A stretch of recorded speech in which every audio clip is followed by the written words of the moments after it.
that the ruins of the castle of Lauenstein, which she is supposed to haunt, may yet be seen upon the borders of Thuringia.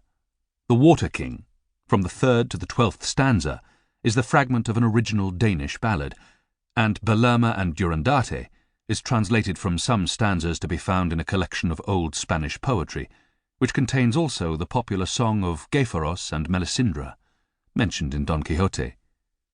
I have now made a full avowal of all the plagiarisms of which I am aware myself, but I doubt not many more may be found of which I am at present totally unconscious. Volume 1, Chapter 1.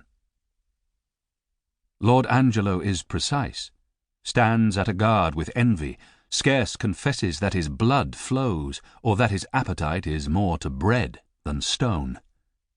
Measure for Measure. Scarcely had the abbey bell tolled for 5 minutes, and already was the church of the Capuchins thronged with auditors. Do not encourage the idea that the crowd was assembled either from motives of piety or thirst of information. But very few were influenced by those reasons, and in a city where superstition reigns with such despotic sway as in Madrid, to seek for true devotion would be a fruitless attempt. The audience now assembled in the Capuchin church was collected by various causes, but all of them were foreign to the ostensible motive. The women came to show themselves, the men to see the women. Some were attracted by curiosity to hear an orator so celebrated. Some came because they had no better means of employing their time till the play began. Some from being assured that it would be impossible to find places in the church, and one half of Madrid was brought thither by expecting to meet the other half. The only persons truly anxious to hear the preacher were a few antiquated devotees, and half a dozen rival orators determined to find fault with and ridicule the discourse.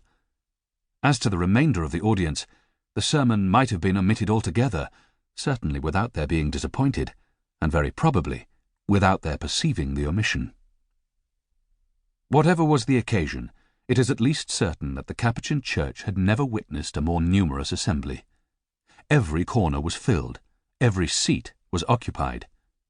The very statues which ornamented the long aisles were pressed into the service.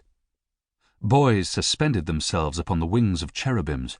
St. Francis and St. Mark bore each a spectator on his shoulders, and St. Agatha found herself under the necessity of carrying double.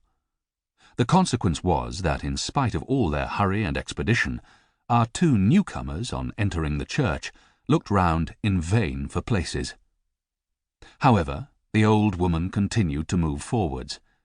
In vain were exclamations of displeasure vented against her from all sides. In vain was she addressed with, "I assure you, Senora, there are no places here. I beg, Senora, that you will not crowd me so intolerably. Senora, you cannot pass this way. Bless me, how can people be so troublesome?" The old woman was obstinate, and on she went. By dint of perseverance and 2 brawny arms, she made a passage through the crowd, and managed to bustle herself into the very body of the church, at no great distance from the pulpit. Her companion had followed her with timidity and in silence, profiting by the exertions of her conductress. "Holy Virgin!" exclaimed the old woman in a tone of disappointment, while she threw a glance of inquiry round her. "Holy Virgin! What heat! What a crowd! I wonder what can be the meaning of all this. I believe we must return. There is no such thing as a seat to be had, and nobody seems kind enough to accommodate us with theirs."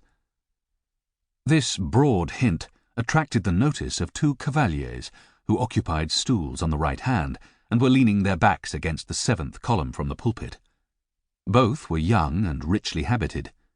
Hearing this appeal to their politeness, pronounced in a female voice, they interrupted their conversation to look at the speaker.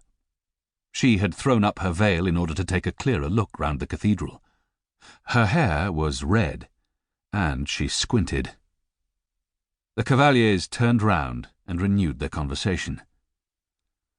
"By all means," replied the old woman's companion. "By all means, Leonela. Let us return home immediately. The heat is excessive, and I am terrified at such a crowd." These words were pronounced in a tone of unexampled sweetness. The cavaliers again broke